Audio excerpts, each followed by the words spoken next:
азыркы шартта облустун экономикасы, мал чарбасы жана дыйканчылык менен гана чектелбестен өнөр жайы жана башка тармактар өнүккөн аймакка айлануусу зарыл. Ирригация системасын масштабтуу оңдоо жана алмаштыруу үчүн ири өлчөмдөгү каражат керек экен. Аны жергиликтүү бюджеттин эсебинен ишке ашыруу мүмкүн эмес. Жергиликтүү бюджетте акчасы жок. Мамлекеттин камкордугу жана колдоосу алдында бул көйгөй чечилет, Кудай буйрса.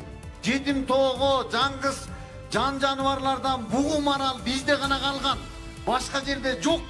Мына ушул күнгө мына ысык көлдө бар экен илгери, бирок азыр бугу марал жер деген жерди биз ушу карыз үчүн иштетебиз десек, анда чын дилибизден биз бул нерсеге кичине мындай эмерээк болуп атат, элдин баары кыжалат болуп атат. Биз азыр экономиканын сазында белчебизден эмес, кекиртегибизден батып турабыз. Экономикабызды көтөрүштүн эки гана жолу бар. Эки гана.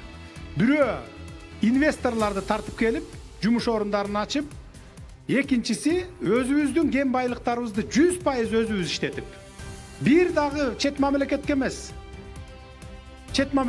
Бир дагы кишинин катышуусу жок. Мына ошолордун бирөө жетим тоо болчу. Жетим тоо дүйнө жүзүндө экинчи орунда турат запасы боюнча. Бул 50 эмес 500 жылга жете турган запасы бар мунун. Анан биз мурункулардын катасын кайталап, сиз туура айтып атасыз. Мисалы сөз кылып, ушак кылып, калп маалыматтар таратып атпайбы? Кытайга берип салыптыр, анан Кытайда экен лицензиясы деп. Жок. 100% өзүбүздүн колубузда турат. Мурда Бакиевдин кезинде берилген экен бая лицензиясын изилдөө иштерине. Ызычуу кылып кууп чыккансыздар, Теңиртолуктар, туурабы? Ошол бойдон ал лицензияны суроого өтүп кеткен дагы 100% өзүбүздө турат. Биз эгерде иштете турган болсок, 100% мурункулардын катасын кайталап 70-30, анан 50-49, 51-49 дебестен 100% өзүбүз иштетишибиз керек.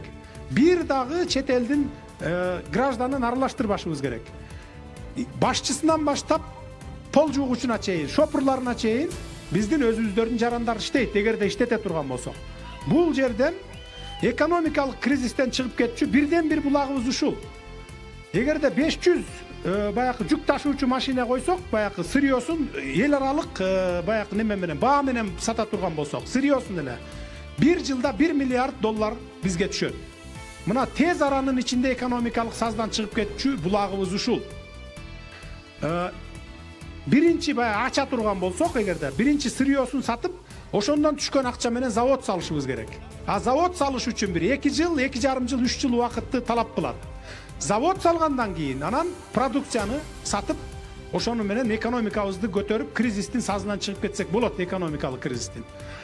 Өткөндө бир жаш бала ушу Нарындык болсо керек, айтып атат, биз дейт жетим тоону коргойбуз деп чыгып алып айтып атат. Кийинки муунга калтырашыбыз керек дейт. Эгерде эртең экономикалык кризистин сазынан чыга албай калсак, чөгүп кетип, туш-тушка дефолт болсок, мамлекетибиз чачырап кетсе, жетим тоонун кимге кереги бар болот анда?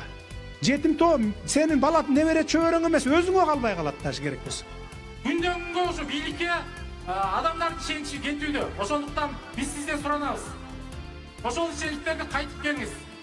Макул. Үмүт, тилек сизде калды. Макул, туура айтасыз. Сизге ушу кайрылууну берип коеюнчу, байке суранам. Балдардан берип жибериңиз. Жок, балдардан берип жибериңиз, мага алып келип берет. Өзү берип коеюнчу. Кое берип койгула. Кое берип койгула, алып келсин мени. Эртең Садыр Нуркожоевичти президент кылып шайлагандан кийин, мына эми сени шайлап койдук. Эми андан аркысын өзүң жасай бер дебестен, андан ары да колдойлук. Андан ары да коррупция менен күрөшөлүк. Будущий президент только Садыр. Сенден башканы биз көрбөйбүз. Биздин акыркы үмүтүбүз сенсиң. Ушул менин жашыма өтүп жашап, ак толтой, ак түштүү болуп, Кудай буйрса тактыга отурасың. Кудайым жакшылык берсин. Эмгекчи эли жалпы сизди колдойт, президент болосуз буйрса. Садыр президент болобу? Садыр президент болобу? Рахмат. Садыр президент болобу?